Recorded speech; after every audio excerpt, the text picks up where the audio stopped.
So in this tutorial, we're going to look at the effect of light intensity on photosynthesis, or the rate of photosynthesis. And we've already kind of looked at this a little bit already, but let's see if we can put it into a practical context. Equipment on our bench, first of all. We have a meter rule, we have a boiling tube, we have a lamp. I'll show you one in a second. This table here is just a results table, it's just a generic. I'll show you a specific one in a second.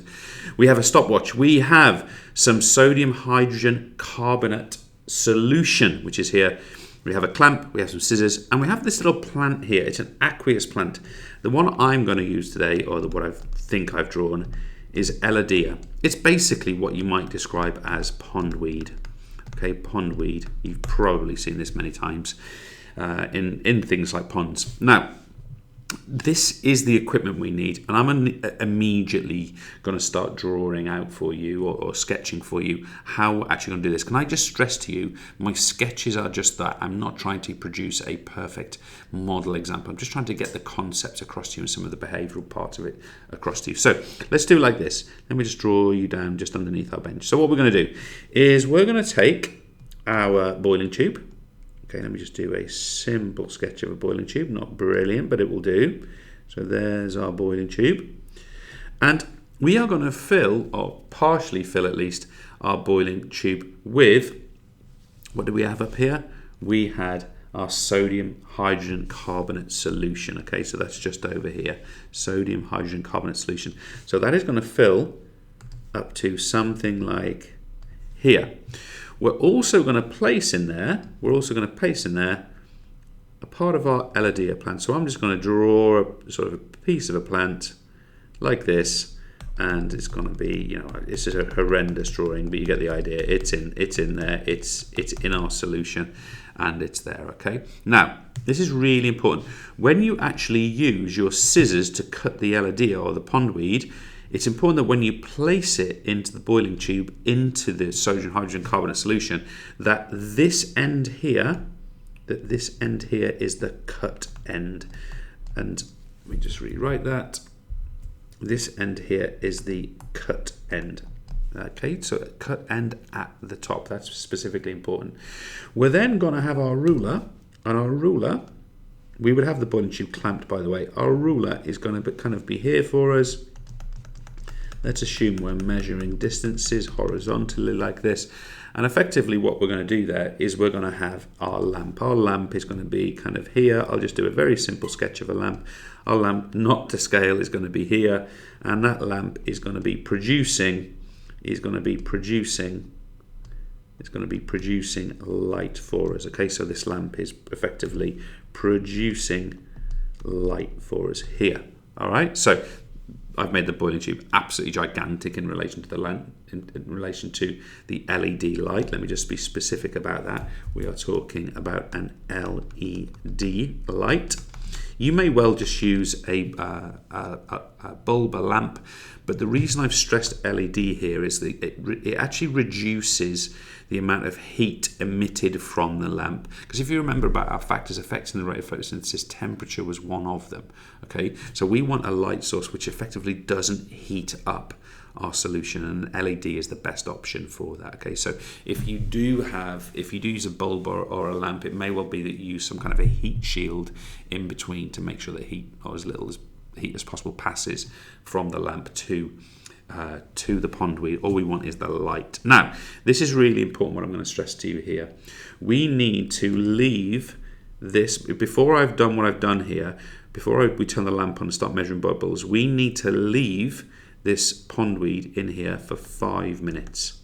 Okay, so before we start our experiment, before we apply our lamp, we're gonna give the pondweed 5 minutes to acclimatize to the solution. And you might want to be thinking about, well, why do we have this sodium hydrogen carbonate solution?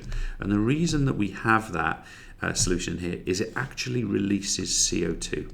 And if you think back to your photosynthesis, CO2 is one of our reactants. We need CO2, we need water, and of course we need the presence of light and chlorophyll. Okay, so that CO2 is actually being provided from this solution, which is really, really important. Now, let's get on with this. How are we actually going to do this experiment? Well, the way I'm going to encourage you to think about this is that when you set this experiment up for the first time, I want you to get this test. Obviously, you'll take your teacher's guidance, whatever they ask you to do. But I initially want the distance between the light source and the boiling tube to be 0 centimeters. Okay, so we're going to have 0 centimeters as our first reading. We're then going to move the lamp or the boiling tube away from one another, and then we're going to take a reading at 5 centimeters.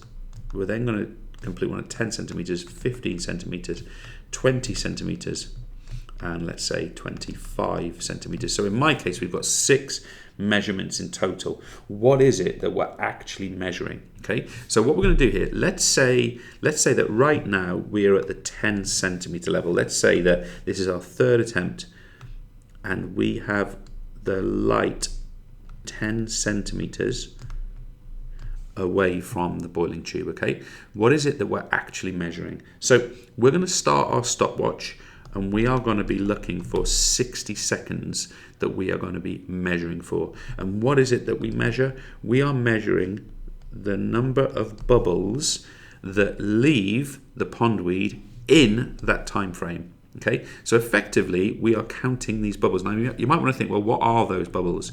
Well, those are bubbles of oxygen. Again, be reminded that oxygen is one of the products of the photosynthetic reaction. In other words, oxygen is being released because the plant is photosynthesizing. The number of bubbles gives us an indication, it's not perfect, and I'll express that in a second, of how much photosynthesis is taking place. Now just think what your intuition tells you.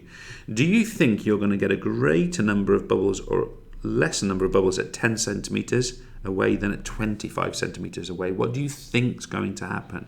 All right, and start to consider what your intuition tells you. In other words, my question really is, will the plant photosynthesize more with the lamp closer or further away from the plant? Okay, and I'm sure you're probably going to be able to answer that with some kind of intuition. Now, can I stress to you something absolutely critically important? When you move from measuring at 0 centimeters, then to 5, then to 10, then to 15, then to 20, I want you to make sure, okay, not that it's a distance, but I want you to make sure that once you move the lamp away, I want you to leave some time, okay? Leave some time. So before you start measuring again, so let's say you've measured for 60 seconds at 0 centimeters. Once you move to 5 centimeters, leave a little bit of time before you start counting the bubbles again. That's really, really important that we do that. Otherwise, it's going to lead to some inaccurate results. And again, at each distance, we measure for 60 seconds. All right, fine. Let's take this a little bit further. What kind of results might we expect to produce? Put that way too far down here. Let me just put it here. Well, here are some results. These are actual real results from a class. Okay, so what have we got? We have got our 5 distances here, 0, 5, 10, 15, 20, 25. That looks familiar. In this case, we have got numerous groups that are producing a class mean. Okay, so that's kind of helpful. It gives us perhaps a more reliable result. But this is really important. Can I stress to you that this number here, for example, 106, or this number here, 63, this is also a mean value. What do I mean by that? Well, in this case, Sophie, Chloe, and Imi took 3 readings, 3 different 60-second counts at 0 centimeters, and their mean was 106 bubbles. Here, Will and George took 3 readings at 15 centimeters and the mean was 63 bubbles. Can I stress to you that it's really important that you do that, because otherwise errors could very easily produce kind of anomalous results. Nevertheless, we have got our class means here, and let's see if we can actually plot them. So let me just drag down here, see if we can get it all on the screen there. That just about works for us. So just slightly more like that. Okay, so what does our graph actually look like? Well, on the x-axis, we have distance in centimeters. On the y-axis, we have the mean number of bubbles. Okay, noticing again the word mean. And in this case, it's the class mean, right? Okay, so let's see if we can start actually plotting this. So for 0 centimeters, okay, so here on 0 centimeters, we actually had a class mean of 73 bubbles. So that's going to be, I'm only sketching obviously, but that's going to be, let me do that so it's right on the line. that's going to be something like there. Okay, so 73 centimeters, something like that. At 5 centimeters, we get a class mean of 70. So let me just sketch it there. At 10, we get a class mean of 60. So we get here. At 15, we get a class mean of 52. So something like there. At 20, we get a class mean of 44. So something like there.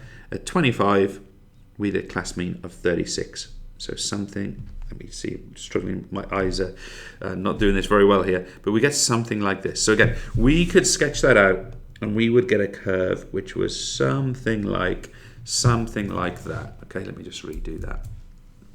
We get a curve that was something like this. Okay, so we get a curve that was something like that kind of shape. All right, now that becomes interesting. That's interesting for us, and this is the kind of process and the result which potentially you might end up producing.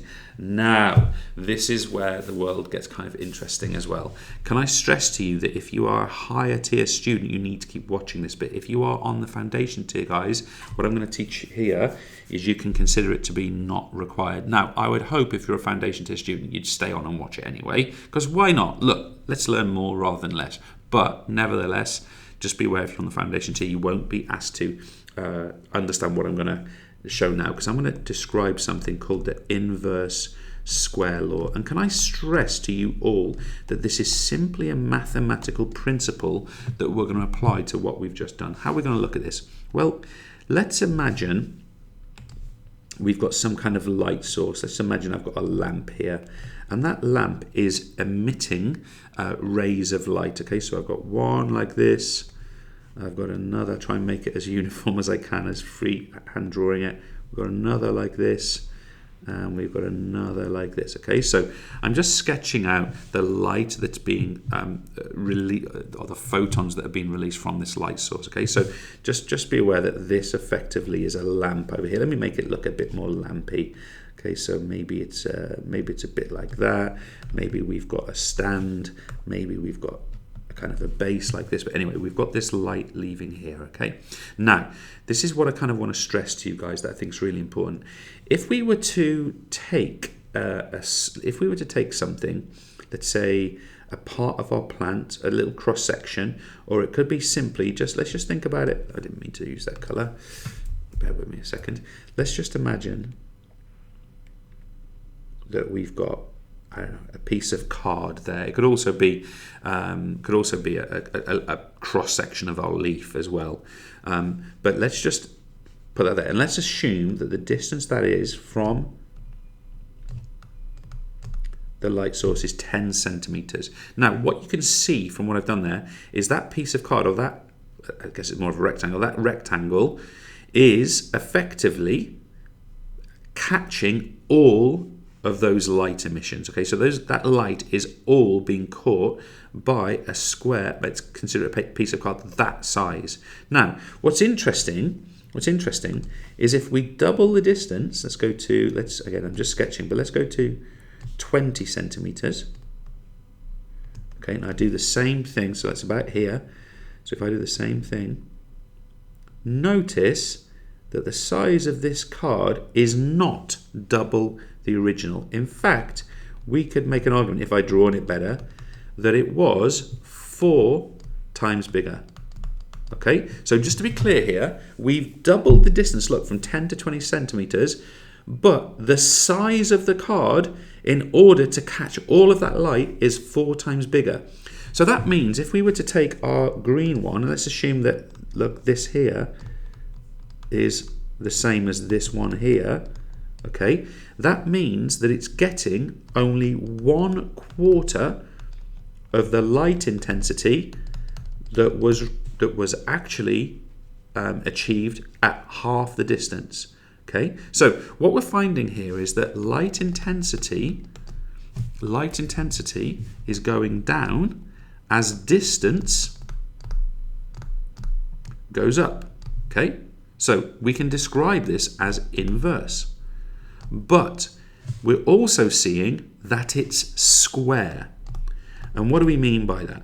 We mean that here, look, this original size is only 1/4 of the whole at double the distance. Okay, we've had to square it. Okay, so we could even write that out. We could say that light intensity equals, I could just write 1 over, which is a different color, distance squared.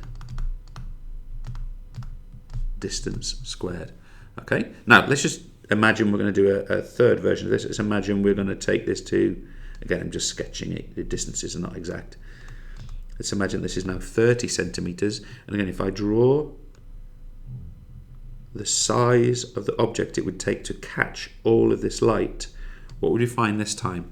We would find that this time, and again, you have to accept, guys, I am sketching, okay, rather than measuring here.